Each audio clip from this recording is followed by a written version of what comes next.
অন্যায়ের প্রতিবাদ করেছিল মেয়েটি, আর সেই জন্যই অকালে তাকে খুন হতে হলো। আর যাতে খুন নিয়ে কারোর মনে কোনো সন্দেহ না জাগে, তাই জন্য তাকে রেপও করা হলো। কি চেনা চেনা লাগছে তো? হ্যাঁ, আমাদের আরজি করের মতোই অনেকটা ঘটনা নিয়ে সাজানো এই ফিল্ম, যার নাম ভেত্তাইয়া বা দ্য হান্টার।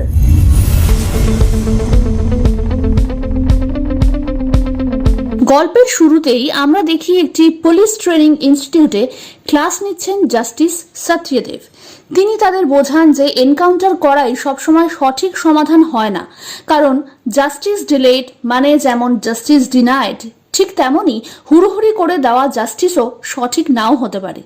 এই ক্লাস নিতে গিয়ে তিনি উদাহরণ দেন এসপি আথিয়ানের, যিনি ছিলেন একজন এনকাউন্টার স্পেশালিস্ট, আর মানুষ তাকে হিরোর চোখেই দেখে।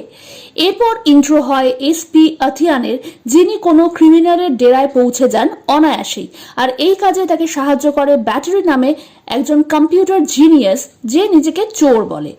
আগে সে বিভিন্ন শপিং মল বা দোকানে গিয়ে সেখানকার কিউআর কোডের ওপর নিজের কিউআর কোড পেস্ট করে দিত, ফলে সেখানে অনলাইন সমস্ত পেমেন্ট ঢুকতো তাঁরই অ্যাকাউন্টে। ধরা পড়লে এসপি তাকে নিজের কাজে ব্যবহার করতে শুরু করেন। সে ক্রিমিনালদের ডেরার আশেপাশে পৌঁছে গিয়ে প্রমাণ জোগাড় করে, আর তারপর সেই লোকেশন পাঠায় এসপিকে। ফলে সহজেই ধরা পড়ে সেই গ্যাং, আর তাদের পান্ডাকে নিজের হাতে শিকার করেন এসপি। তাই তিনি নিজেকে ভেত্তাইয়া বা হান্টারও বলে থাকেন। এদিকে খবরে আসে বিভিন্ন সরকারি স্কুলে বাচ্চাদের অধঃপতনের ছবি। এদের পড়াশোনা ঠিক মতন হয় না, এরা মারপিট করে, নেশা করে, এমনকি এরা পর্নোগ্রাফিতেও আসক্ত। এর মধ্যে কন্যাকুমারীর বেস্ট স্কুল হিসাবে প্রাইজ পায় একটি স্কুল, ও তার বেস্ট টিচার হিসাবে প্রাইজ পায় এক টিচার, যার নাম শারণ্যা। এই শারণ্যাই এসপিকে জানায় যে তাদের স্কুলে রাত হলে কিছু দুষ্কৃতী আড্ডা জমায়, তারা ড্রাগস বেচে এবং সম্ভবত স্কুলের ছাত্রছাত্রীদেরকেও এই কাজে লাগায়। এসপি ব্যাটারিকে সেখানে পাঠান। সে কাছেই একটা জায়গায় থেকে রাতে সেখানে একটা ছোট্ট ভোমরার মতন দেখতে ড্রোন পাঠায়, আর ক্যামেরায় দেখতে পায় সেই সব দুষ্কৃতীদের। সব তথ্য এবং প্রমাণ পাঠায় এসপিকে। তিনি এসে সবাইকে গ্রেফতার করেন, শুধু দলের পান্ডাকে নিয়ে যান আলাদা একটা জায়গায় এনকাউন্টার করবেন বলে। সে আরেক পুলিশ অফিসারকে দেখিয়ে দেয় যে তার কাছ থেকে টাকা নিত আর তার কাজে হেল্প করত। এসপি বলেন এরকম পুলিশের বেঁচে থাকার অধিকার নেই। এই বলে তিনি একটি বন্দুক ফেলে দেন তার পায়ের কাছে। ক্রিমিনালটা সেই পুলিশ অফিসারকে গুলি করে বন্দুক এসপির দিকে ঘোরাতেই তার বন্দুকের বুলেট ছিন্ন ভিন্ন করে দেয় সেই ক্রিমিনালের শরীর। এসপির অনেক প্রশংসা হয়, সেই সঙ্গে শারণ্যার সাহসিকতারও প্রশংসা হয়। নিঃসন্তান এসপি দম্পতি শারণ্যাকে সন্তান স্নেহে দেখতে থাকেন। শারণ্যা চেন্নাইয়ে যায় পড়তে এবং সেই সঙ্গে একটি স্কুলে পড়াতে। এর মধ্যেই স্কুলে বাচ্চাদের পড়াতে গিয়ে শারণ্যা দেখে বেশিরভাগ বাচ্চারই ট্যাব খারাপ হয়ে গিয়েছে, সেই সঙ্গে ল্যাবের কম্পিউটারগুলো বারবার খারাপ হতে থাকে। শারণ্যা বলে যে এগুলো সারাতে হবে। এদিকে সেই এনকাউন্টারের জন্য এসপি ও তাঁর টিমের বিরুদ্ধে এনকোয়ারি কমিশন বসে, কিন্তু সব পুলিশ অফিসারই একই কথা বলেন যে গুন্ডাটা তাদের এক সহকর্মীকে মেরে ফেলাতেই বাধ্য হয়ে তাকে মারতে হয়েছে। কেস ডিসমিস হয়ে যায়, কিন্তু সেখানে উপস্থিত ছিলেন জাস্টিস সত্যদেব। তিনি এসপিকে বলেন যে ক্রিমিনালের বিচারের সুযোগ না দিয়ে মেরে ফেলা কিন্তু জাস্টিস নয়। তার উত্তরে এসপি বলেন যে পুলিশ চুপচাপ দাঁড়িয়ে না থেকে বরং অপরাধীদের শাস্তি দিয়ে দিলে সেটাই বেটার। একদিন বিকেলে স্কুল ছুটির পর শারণ্যা একটু দেরিতে স্কুল থেকে বেরোয়। ততক্ষণে স্কুলে আর কেউ ছিল না, ফলে শারণ্যা একাই ঘরে তালা লাগিয়ে বেরোচ্ছিল, কিন্তু তখনই সেখানে কেউ ঢুকে আসে। সে বাইরের দরজা ভেতর থেকে বন্ধ করে দেয় এবং শারণ্যার দিকে এগিয়ে আসতে থাকে। শারণ্যা তার হাতের ডায়েরি বা খাতা দিয়ে সেই দুষ্কৃতীর মাথায় মেরে ওপরে ছাদে এসে চিলেকোঠার ঘরে লুকিয়ে পড়ে। সে সমানে এসপিকে ফোন করতে থাকে, কিন্তু তিনি তখন ফোনটা তার ডেস্কে চার্জে রেখে অন্য কোথাও গেছিলেন। এদিকে শারণ্যার ফোনটা হঠাৎই বেজে ওঠে, আর সেই আওয়াজ ফলো করে গুন্ডাটা বের করে ফেলে তাকে। একটা ভারী লোহার অস্ত্র দিয়ে বারবার আঘাত করে তাকে এবং তারপর রেপ করে স্কুলেরই জলের ট্যাঙ্কে ফেলে দেয়। এসপি ঘরে এসে শারণ্যার মিসড কল দেখে তাকে ফোন করেন, কিন্তু ফোনটা তোলার জন্য সে আর বেঁচে ছিল না। এসপি খবরটা প্রথম দেখেন নিউজ চ্যানেলে। তিনি স্তম্ভিত হয়ে যান। দেশ জুড়ে সমস্ত টিচাররা ধর্মঘটের ডাক দেন, বলেন যে যতক্ষণ না জাস্টিস আসবে ততক্ষণ পর্যন্ত কোনো পরীক্ষা হবে না, আর হায়ার সেকেন্ডারির কোনো খাতা চেক করা হবে না। শারণ্যার মৃত্যুতে তাঁর ছাত্রছাত্রীরা ও সহকর্মীরা ভেঙে পড়েন। ধীরে ধীরে সারা শহর তথা দেশ জুড়েই সাধারণ মানুষ ক্ষোভে ফেটে পড়েন। চারিদিকে প্রতিবাদের ঝড় ওঠে। সবাই দ্রুত দোষীর শাস্তির দাবি করতে থাকেন। শারণ্যাকে শেষবারের মতো নিয়ে যাওয়ার সময় মানুষ নিজেদের মেয়ের মতোই শোক জ্ঞাপন করতে আসেন। এসপি ও তাঁর স্ত্রী শারণ্যার শেষকৃত্যের সময় উপস্থিত থাকেন এবং চান যে তিনিই এই কেস সলভ করবেন। কিন্তু এই কেসের দায়িত্ব দেওয়া হয় এসপি হরিশ কুমার ও এএসপি রূপা কিরণকে। এসপি আথিয়ান কমিশনারকে তাকে কেসটা দেওয়ার কথা বললেও তিনি তা দিতে চান না। এদিকে হরিশ ও রূপা কোনো ক্লু খুঁজে পায় না, আর চারিদিক থেকে তাদের ওপর চাপ আসতে থাকে দ্রুত এই কেসের নিষ্পত্তির জন্য। এসপি আথিয়ান হরিশকে ফোন করতে চাইলেও তিনি তা শোনেন না। অবশেষে একদিন স্কুলের কম্পিউটার ল্যাব থেকে একটি হেলমেট উদ্ধার হয়। জানা যায় এটা ছিল সফটওয়্যার ইঞ্জিনিয়ার গুনার, যে তাদের ল্যাবে প্রায়ই কম্পিউটার সারাতে আসতো। গুনার দোকান থেকে পাওয়া যায় প্লাস্টিকে মোড়ানো মার্ডার ওয়েপন। তার সম্বন্ধে খোঁজ নিয়ে জানা যায় যে সে সেক্স অ্যাডিক্ট ছিল। তার ফোনে নানা অশ্লীল ভিডিও দেখা যায়। সে যে অফিসে চাকরি করত সেখানে খোঁজ নিয়ে জানা যায় যে অফিসের কম্পিউটারেও সে নানা অশ্লীল ভিডিও দেখত এবং মেয়েদের সঙ্গেও অসভ্যতা করত। একজন মেয়ের শ্লীলতাহানির অভিযোগে তাকে চাকরি থেকে বরখাস্তও করা হয় ও জেলেও পাঠানো হয়। গুনার কলেজের এক সহপাঠীও জানায় যে তাকে বারবার উত্ত্যক্ত করত গুনা, আর প্রেম নিবেদন করত সে বারবার রিজেক্ট করা সত্ত্বেও। আর এরপর সামনে আসে একটি সিসিটিভি ফুটেজ, যাতে দেখা যায় যে কোনো এক রেল লাইনের ধারে শারণ্যাকে গুনা উত্তেজিতভাবে কিছু বলছে, এমনকি তাকে ধাক্কাও মারছে। অতএব এই সবকিছুর ওপর ভিত্তি করেই অ্যারেস্ট করা হয় গুনাকে। এরপর দেশ থেকে ডিমান্ড উঠতে থাকে গুনার ফাঁসির। জনতা দাবি জানায় এমন ভয়ঙ্কর বিকৃত মনস্ক অপরাধী যেন মৃত্যুদণ্ডই পায়। এর মধ্যে পুলিশ গুনাকে হসপিটালে নিয়ে যায় চেক আপের জন্য, কিন্তু অফিসাররা যখন ডাক্তারের সাথে কথা বলছিলেন সেই সুযোগে গুনা সেখান থেকে পালায়। পুলিশ কোনো মতেই তাকে ধরতে পারে না। পুলিশ ডিপার্টমেন্টের ছিকার হতে থাকে। ফলে বাধ্য হয়েই কমিশনার এসপি আথিয়ানকে দায়িত্ব দেন পুলিশের হৃত গৌরব পুনরুদ্ধার করার জন্য। ফলে তার উপর দায়িত্ব পড়ে গুনাকে খুঁজে বার করে এনকাউন্টার করে দেওয়ার। আর সেই সঙ্গে সাসপেন্ড করা হয় দায়িত্বপ্রাপ্ত 2 অফিসার হরিশ আর রূপাকে। কিন্তু আথিয়ান বলেন যে তাঁর টিমে ওই 2 অফিসারকেও তিনি চান। তিনি প্রথমেই হসপিটালে যান ও তদন্ত করে জানতে পারেন সেখানকার ওয়ার্ড বয় গুনার বন্ধু এবং সেই তাকে পালাতে সাহায্য করেছে। তবে সে শুধু বন্ধুত্বের খাতিরেই এ কাজ করেছে বলে, আর পুলিশকে সব রকম সাহায্যের প্রতিশ্রুতিও দেয় সে। একসময় সে ফোন করে জানায় যে গুনা সম্ভবত জলপথে পালাচ্ছে। আথিয়ান ব্যাটারিকে বলেন খোঁজ নিতে। সে জানায় একটি পার্টিকুলার নৌকো বেরিয়েছে কিন্তু ফেরেনি। তখন তারা নৌকোয় গুনার নৌকোকে ফলো করে প্রায় মাঝ সমুদ্রে পৌঁছে যান। গুনার নৌকোয় শুধু এসপি আর ব্যাটারি বাদে বাকি অফিসাররা নেমে আসেন। কিন্তু গুনা এক অফিসারকে পেছন থেকে গলায় ছুরি ধরে বলতে থাকে যে আমি আপনাদের সমস্ত প্ল্যান জানি, হসপিটালেই আমাকে এনকাউন্টারের প্ল্যানিং করছিলেন, এখনো আমাকে মেরে ফেলতেই আপনারা এখানে এসেছেন, কিন্তু আমি আপনাদের প্ল্যান সফল হতে দেব না, সারেন্ডার করব, তারপর সব বলবো। এদিকে আথিয়ান পুলিশের বোট থেকে হরিশকে জিজ্ঞেস করেন যে এই যে গুনা সেই বিষয়ে কোনো সন্দেহ আছে কিনা বা উনি 100% নিশ্চিন্ত কিনা। হরিশ হ্যাঁ বলাতে আথিয়ান হেডশট মেরে গুনার এনকাউন্টার করেন। মাত্র 48 ঘন্টার মধ্যে পুলিশ ডিপার্টমেন্ট তার হৃত গৌরব ফিরে পায়। আথিয়ান রাতারাতি দেশের হিরো হয়ে ওঠেন। টিচাররা তাদের ধর্মঘট তুলে নেন। শুধু সন্তুষ্ট হয় না হিউম্যান রাইটসের লোকজন, যার পুরো ভাগে ছিলেন জাস্টিস সত্যদেব। হিউম্যান রাইটস থেকে এই পুরো টিমের এগেইনস্টে কেস ফাইল করা হয়। একটি তদন্ত কমিশন গঠন করা হয় যার নেতৃত্ব দেন জাস্টিস সত্যদেব। এরপর আবার ডাক পড়ে এসপি আথিয়ান, হরিশ ও রূপার। এরা সবাই গুনাকে অত্যন্ত ভায়োলেন্ট বলে ও তাকে এনকাউন্টার করা ছাড়া আর কোনো উপায় ছিল না এই কথাই বলেন। সবার শেষে আসেন আথিয়ান, তিনিও সেই একই কথা বলেন। তখন জাস্টিস সত্যদেব একা অফ ক্যামেরা আথিয়ানকে জিজ্ঞেস করেন আসল ঘটনা। আথিয়ান বলেন একটা নিরীহ মেয়ে নিজের স্বপ্ন পূরণ করতে চেন্নাই এসে ব্রুটালি রেপড ও মার্ডার হয়, সেই ক্ষেত্রে আমি কি চুপ করে বসে থাকতাম? সত্যদেব বলেন যে গুনা সেক্স অ্যাডিক্ট ছিল, মেয়েদের সাথে অসভ্যতা করত।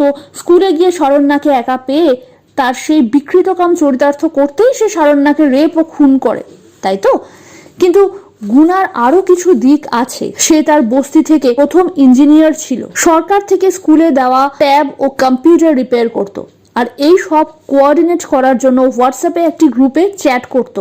সেই গ্রুপে শারণ্যাও ছিল এবং সে শারণ্যাকে সিস্টার বলে সম্বোধন করত। একটি অ্যাপয়েন্টমেন্ট লেটার দেখিয়ে তিনি বলেন যে মার্ডারের ঠিক পরের দিন সে হায়দ্রাবাদে গেছিল একটি জব ইন্টারভিউ দিতে। আথিয়ান বলে, এরকম প্রমাণ আমিও তৈরি করে দিতে পারি।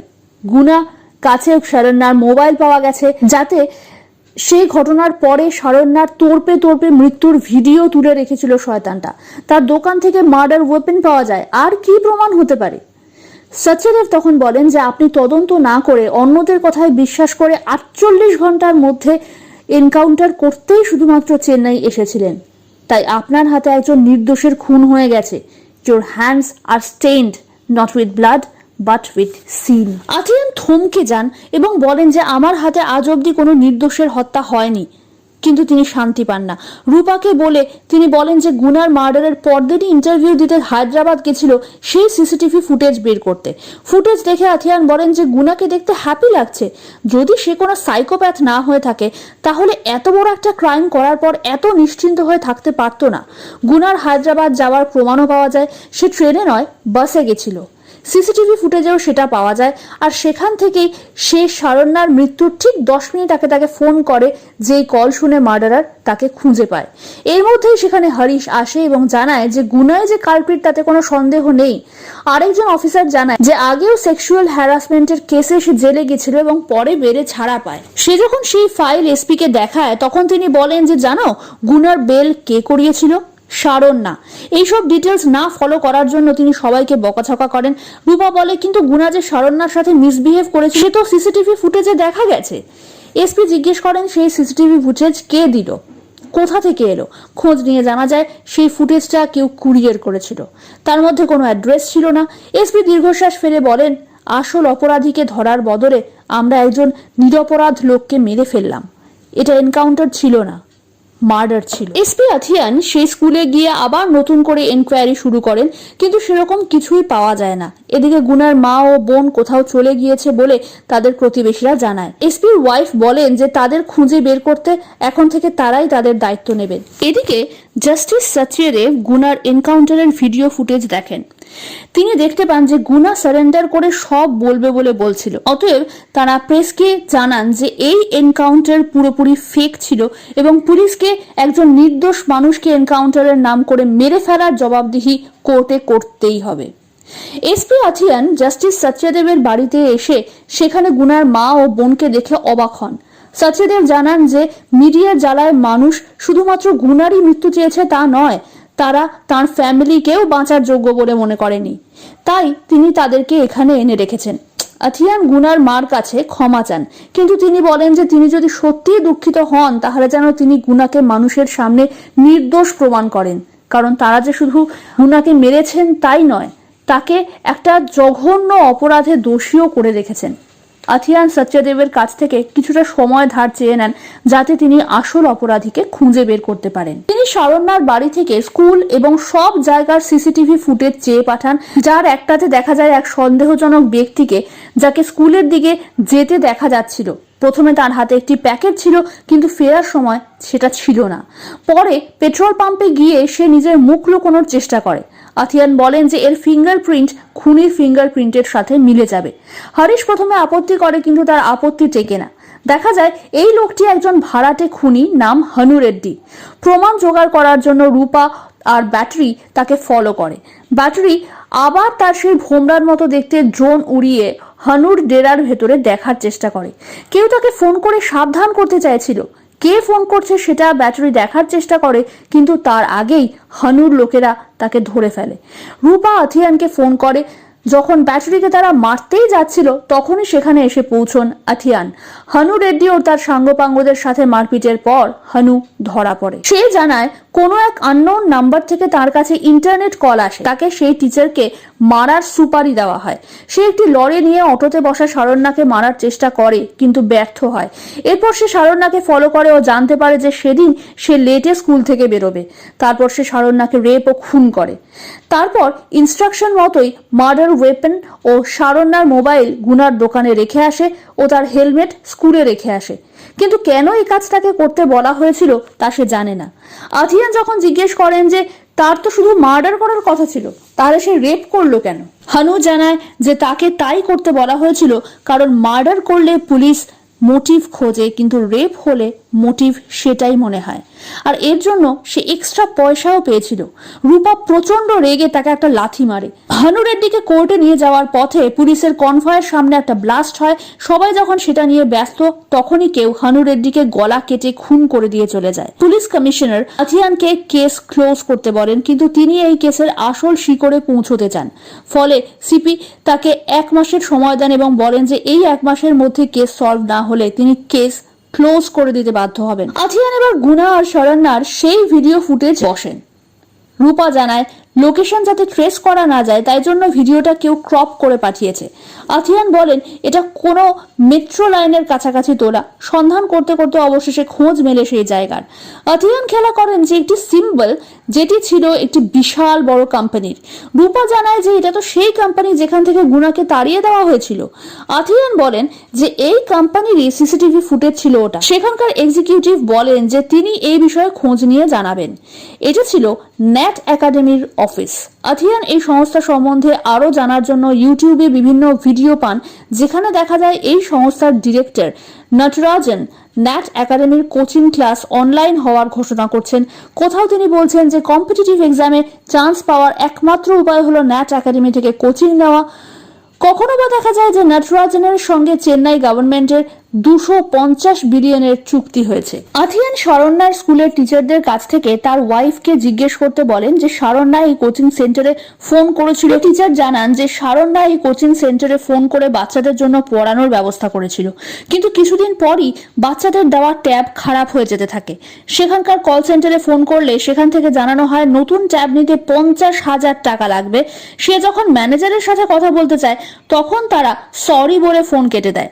দোকান থেকে বলা হয় যে এই ট্যাবগুলো সমস্ত চাইনিজ মাল এবং এগুলো আর সারানো সম্ভব নয় এবং বিক্রিও করা যাবে না।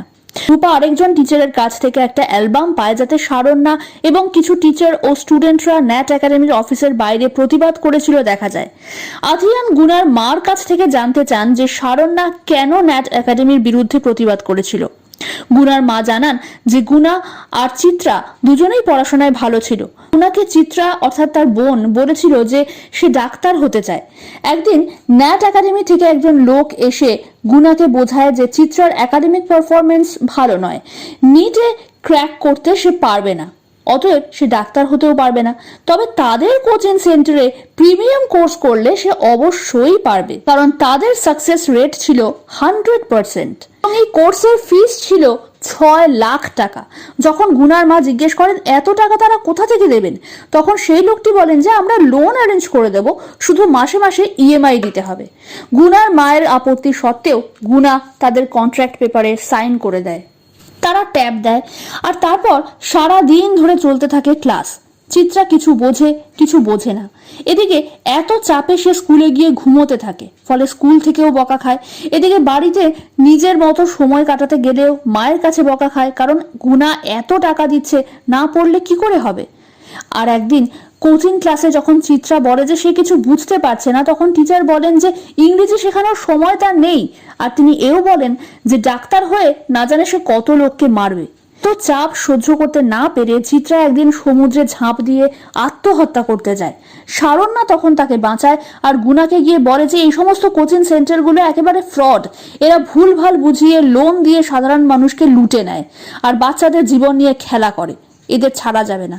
তারপরই শরণ্যা সেখানে গিয়ে প্রতিবাদ করে, পড়ানো বন্ধ করে দেয় গুনা। তো যখন সে লোনের ইএমআই দিতে অস্বীকার করে, যেহেতু ক্লাস করছে না তার বোন, তখন তারা জানায় যে তাদের কন্ট্রাক্টে লেখা আছে ক্লাস কন্টিনিউ না করলেও ইএমআই কন্টিনিউ করতেই হবে। এভাবে চিত্রার পড়াশুনোও হয় না আর গুনার সমস্ত পয়সাও নষ্ট হয়ে যায়। এদিকে ব্যাটারি আথিয়ানকে জানায় যে গুনাকে অ্যারেস্ট করার পর তার ফোন ও ল্যাপটপ পুলিশ সিজ করে নেয়। তারপর শরণ্যার মর্ফড ছবি আর ভিডিও তার মোবাইলে পুট করা হয়। অফিসিয়ালসদের সাথে মিটিং এ আথিয়ান রূপাকে বলেন নটরাজের জন্য অ্যারেস্ট ওয়ারেন্ট রেডি করতে, কিন্তু হরিশ বলে যে তাড়াহুড়ো করে কিছু করা ঠিক হবে না, কমিশনারের সঙ্গে কথা বলেই ঠিক করতে হবে যে কি করা উচিত। আথিয়ান হরিশের সাথে একা কথা বলতে চান। তিনি হরিশকে একটি ভিডিও ক্লিপ দেখান, যেখানে দেখা যায় হানু রেড্ডিকে কেউ কল করে সাবধান করছিল পুলিশের থেকে। আথিয়ান জানান যে ইন্টারনেট কল হলে কল ট্রেস করা যায় না, কিন্তু আইপি অ্যাড্রেস পাওয়া যায়। তাড়াহুড়োয় বাড়ির ওয়াইফাই থেকে কল করাটা তার ঠিক হয়নি। আথিয়ান বন্দুক তাক করে হরিশকে বলেন সত্যি বলতে, না হলে তিনি গুলি মেরে দেবেন। তখন হরিশ ক্যামেরার সামনে বলে যে সে পয়সা কামানোর জন্য পুলিশ জয়েন করতে চেয়েছিল, কিন্তু কোনো ভালো পোস্ট পাচ্ছিল না। তখন সে শ্বেতা অর্থাৎ সেই ন্যাট একাডেমির এক্সিকিউটিভের সঙ্গে যোগাযোগ করে। শ্বেতা মিনিস্টারের সঙ্গে কথা বলে তাকে এসপি বানায় এবং তার বদলে ছোটখাটো ফেভার চাইতে থাকে। শারণ্যার কেসে তার ওপর চাপ আসতে থাকে, এদিকে তদন্তও এগোচ্ছিল না। তখন শ্বেতা নটরাজের সাথে তার কথা বলা এবং নটরাজ স্বীকার করে যে তার শারণ্যাকে সরিয়ে দেওয়া ছাড়া আর কোনো উপায় ছিল না। তাকে 1 কোটি টাকা অফার করা হয় এবং শারণ্যার কেস ক্লোজ করার জন্য গুনাকে ফাঁসাতে বলা হয়। আথিয়ান বলেন যে নটরাজে যে শারণ্যার খুনের পেছনে আসল মাথা তা শুধু সেই জানে। তিনি হরিশকে চেয়ার থেকে ঠেলে ফেলে দেন। পুলিশ অফিসাররা আসলে তিনি বলেন যে বাথরুমে যেতে গিয়ে সে পড়ে গেছিল, আর সেই সঙ্গে বলেন যে নটরাজের সঙ্গে হরিশেরও ওয়ারেন্ট রেডি করতে। এরপর তারা যায় শ্বেতার কাছে। সে প্রথমে উকিল ছাড়া কথা বলতে রাজি হয় না, কিন্তু হরিশের ভিডিও দেখানোর সঙ্গে সঙ্গে সে মুখ খুলতে রাজি হয়। তবে অফ দ্য রেকর্ড সে জানায় যে ন্যাট একাডেমির ভারতের সবচেয়ে বড় কোচিং সেন্টার ছিল, কিন্তু নটরাজের জন্য তা যথেষ্ট ছিল না। সে চাইতো সমস্ত ভারতের সমস্ত স্টুডেন্টই যেন তার ইনস্টিটিউটেই পড়ে। সে ফরেন ইনভেস্টরদেরও কনভিন্স করে যে মানুষ ঘটিবাটি বেচেও তার অনলাইন ক্লাসে পড়াবে এবং তার জন্য লোনও তারাই প্রোভাইড করবে। এইভাবে সে $200 মিলিয়ন ইনভেস্টমেন্ট পেয়ে যায়। তবে এত প্রেশার স্টুডেন্টরা সামলাতে না পারার জন্য বা বেশিরভাগ পেরেন্টসই ইএমআই না দিতে পারার জন্য অধিকাংশ স্টুডেন্টই মাঝপথ থেকে কোর্স ড্রপ করতে থাকে। তখন নটরাজ সরকারি স্কুলের ছাত্রছাত্রীদেরও কম্পিটিটিভ এক্সামে ক্র্যাক করিয়ে দেবে এমন একটি স্কিম নিয়ে মন্ত্রীকেও কনভিন্স করে গভর্নমেন্টের সাথে ডিল সাইন করে নেয়। কিন্তু এই বেসরকারীকরণে মিডিয়া বা অপোজিশনের চাপের ভয় পেতে থাকেন মন্ত্রী। ফলে নটরাজ সরকারি স্কুলে কিছু ছাত্রদের ভুলভাল কিছু কাজের ভিডিওকে কাজে লাগিয়ে সরকারি স্কুলের দৈন্যদশা নিয়ে একটি ক্যাম্পেইন চালায় এবং এর ফলে ফুলে ফেঁপে উঠতে থাকে তার ব্যবসা। কিন্তু সরকারি স্কুলে পড়াশোনা হয় না সেটা প্রচার করার জন্য সোশ্যাল মিডিয়া ইনফ্লুয়েন্সারদের তারা যে টাকা দিয়েছিল তার ডিটেলস গুলো গুনা তাদের সার্ভার থেকে নিয়ে নেয়। ফলে তাকে মিথ্যে কেসে ফাঁসিয়ে চাকরি থেকে বের করা হয় এবং জেলেও পাঠানো হয়। এদিকে তারা জানতে পারে যে শারণ্যা এই কোচিং দেওয়ার ফলে যে সমস্ত বাচ্চারা সুইসাইড করেছে সেই সমস্ত ফ্যামিলির সাথে কথা বলে প্রমাণ জোগাড় করছে। তাই নটরাজ প্রথমে তাকে টাকা অফার করে, কিন্তু শারণ্যা রাজি তো হয়ই না, উপরন্তু তাকে এই কাজের শাস্তি পেতে হবে বলে শাসিয়ে যায়।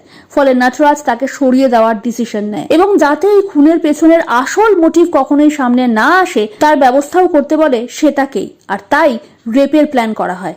তারপর গুনাকে ফাঁসানো হয়। রূপা যখন শ্বেতাকে বলে যে তোমাদের গিলটি ফিল হয় না, তখন সে বলে যে কোটি কোটি টাকার বিজনেস যদি কোনো মামুলি স্কুল টিচার এসে মাটি করে দিতে চায় তাহলে কি তারা এমনি এমনি ছেড়ে দেবে। সে এও বলে যে নটরাজের তারা কিচ্ছু করতে পারবে না, এমনকি তার সিকিউরিটি ভেদ করে নটরাজ অব্দি পৌঁছতেও পারবে না। কিন্তু এসপি আথিয়ান তা করে দেখান। তিনি নটরাজের অফিসে ঢুকে আসেন, কিন্তু প্রায় সঙ্গে সঙ্গেই নটরাজের উকিল নিয়ে আসেন অ্যান্টিসিপেটরি বেল নিয়ে। আথিয়ান বলেন যে অ্যান্টিসিপেটরি বেল তো অ্যারেস্ট করার জন্য লাগে, কিন্তু জিজ্ঞাসাবাদ করার জন্য নিশ্চয়ই নয়।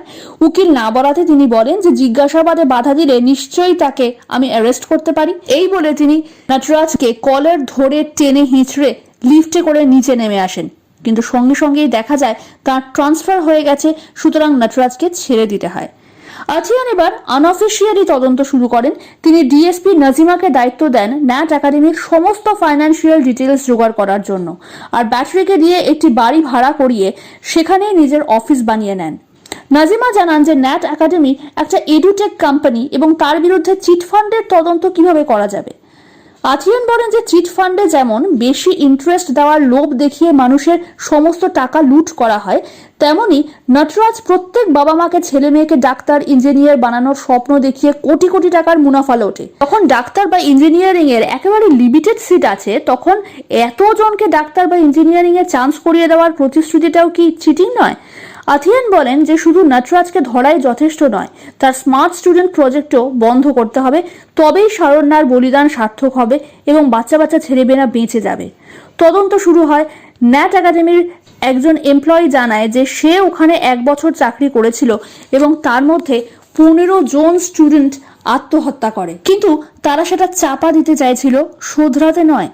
ব্যাটারিও ন্যাট একাডেমির ট্রেনি এমপ্লয়ীদের মধ্যে মিশে নটরাজের কিছু ভিডিও নিয়ে আসে। ব্যাটারি এও দেখায় যে পেপারে যে সমস্ত ছেলে মেয়েদের ছবি দিয়ে তারা ডাক্তার বা ইঞ্জিনিয়ার হয়েছে বলা হয়, তাদের মধ্যে একজন আসলে মডেল। সত্যদেব জানান যে বার্ডস অ্যাক্ট বলে একটি অ্যাক্ট হয়, যাতে কোনো কোম্পানি যদি কোনো কমিটমেন্ট করে এবং সেটা পূরণ করতে ব্যর্থ হয় এবং সেটা যদি সবাই কমপ্লেন করে, তাহলে তাদের এগেনস্টে কেস করা যায়। আর এই লয়ের অনুসারে একটা চিটিং কেসের জন্য যদি 3 বছর সাজা হয়, তাহলে 10টা কেসের জন্য 30 বছর আর 100টা কেসের জন্য 300 বছরের সাজা হবে। আথিয়ান বলে 3 কোটি টাকার ওপর যদি ফ্রড কেস হয়, তাহলেই সেটাকে আর্থিক দুর্নীতির দায়ে ফেলা যাবে, কিন্তু তাদের কাছে শুধুমাত্র চিত্রার কেসটাই আছে, সুতরাং তাদের দরকার আরো অনেক কমপ্লেইন্ট। আথিয়ানের ওয়াইফ তখন ন্যাট একাডেমিতে পয়সা হারানো অভিভাবকদের জোগাড় করে তাদের কমপ্লেইন করতে কনভিন্স করতে থাকেন, আর সেই সঙ্গে তাদের অভিযোগ ভিডিও রেকর্ড করতে থাকেন। এদিকে যে উকিলকে গুনা অ্যাপয়েন্ট করেছিল সে নটরাজের কাছে বিক্রি হয়ে গেছিল। রূপা আর ব্যাটারি তাকে ধরে সমস্ত ডকুমেন্টস দিতে বলে, কিন্তু সে বলে শুধুমাত্র এসপিকেই সে সব নিজের হাতে দেবে। শ্বেতা নটরাজকে জানায় যে এসপি বড় সড়ো কিছু একটা প্ল্যান করছেন। নটরাজ বলে যে তাকে যেমন নানা দিক থেকে আক্রমণ করা হচ্ছে, সেরকমই সেও এবার চারিদিক থেকেই আক্রমণ করবে। আথিয়ান যখন সেই উকিলের কাছ থেকে ফাইল নিতে যায়, তখন সেখানে আগে থেকেই এসে পৌঁছানো গুন্ডা বাহিনী সেখানে আথিয়ানকে আক্রমণ করে। গাড়ি করে আসা রূপা আর ব্যাটারিকে কিছু গুন্ডা আক্রমণ করে এবং বাড়িতে একা থাকা আথিয়ানের ওয়াইফের ওপরেও অ্যাটাক হয়। কিন্তু আথিয়ানের কাছে কোনো গুন্ডা বাহিনী যথেষ্ট নয়, ফলে তিনি খুব সহজেই তাদের হারিয়ে দেন।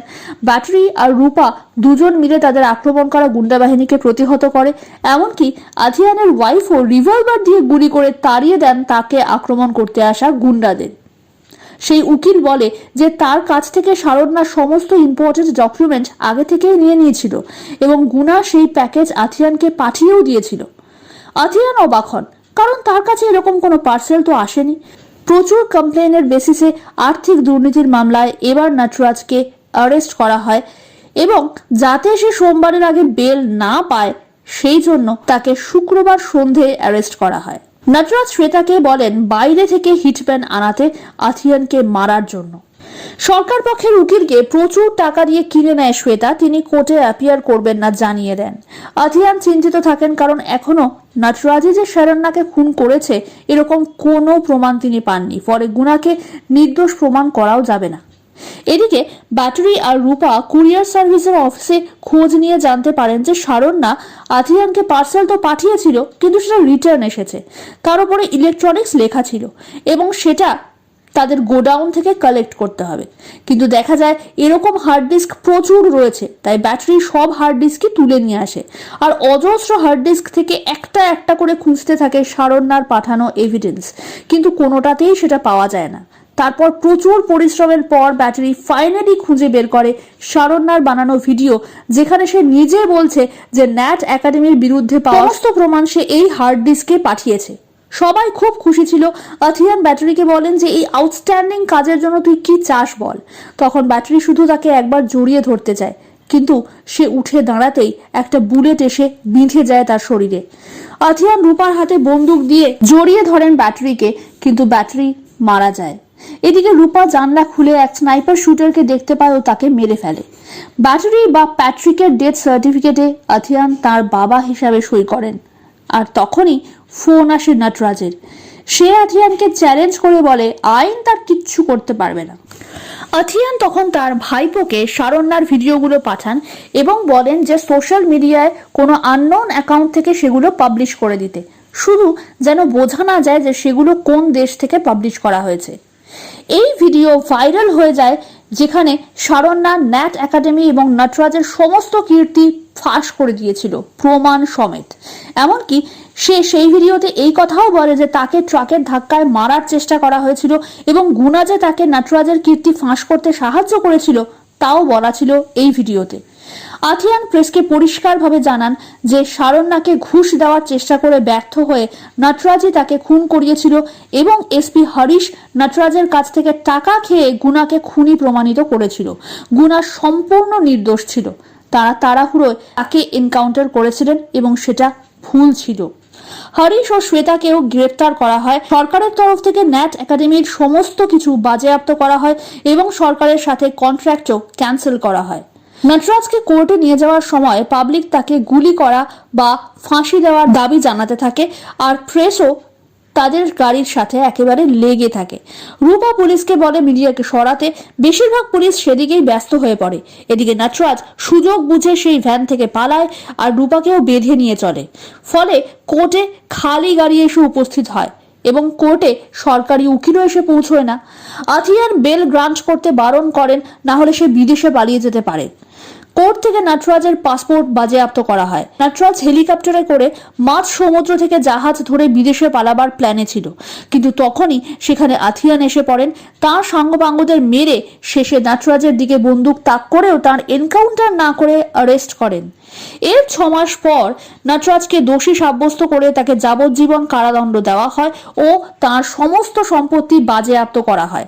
আথিয়ান নটরাজের সাথে জেলে দেখা করতে আসেন ও বলেন যে এটাই তার শাস্তি। এনকাউন্টার করলে সে সহজেই মরে যেত, কিন্তু তিনি সেটা চাননি। তিনি চেয়েছিলেন সে জেলে পচে মরুক, আর ঠিক তাই হয়েছে। তিনি বলেন, আমি নিশানা তাক করলে শিকার তো হবেই। মুভির শেষে দেখা যায় আথিয়ান পুলিশ একাডেমিতে ক্লাস নিচ্ছেন। তিনি সেখানে এনকাউন্টারের বিরুদ্ধেই কথা বলেন, বরং বলেন যে সঠিক তদন্ত করে সততার সাথে আসল অপরাধীকে ধরাই পুলিশের উদ্দেশ্য, কারণ পুলিশ হান্টার নয়, প্রোটেক্টর। ক্লাসে বসে থাকা সত্যদেব খুশি হয়ে আথিয়ানকে জড়িয়ে ধরেন, আর এখানেই শেষ হয় এই মুভিটার প্রথম দিকটা দেখে অনেকটাই আরজিকরের ঘটনার সঙ্গে মিল পাওয়া গেলেও শেষ পর্যন্ত রজনীকান্তের দাপটে সমস্ত কিছু ভালোই হয় শেষ অবধি। তো আমরা এটুকুই উইশ করতে পারি যে যদি আমাদের এরকম একজন রজনীকান্ত থাকতেন, তাহলে হয়তো আমাদেরও এইভাবে জাস্টিসের আশায় এতদিন ধরে বসে থাকতে হতো না। এনিওয়েজ, জাস্টিস নিশ্চয়ই পাওয়া যাবে, আমরা আশাবাদী। তোমাদের কেমন লাগলো এই ভিডিও আমাকে কমেন্ট করে জানাতে একদম ভুলো না। আরজিকরের সঙ্গে মিল পেয়েছো কিনা সেটাও একটু প্লিজ জানিও।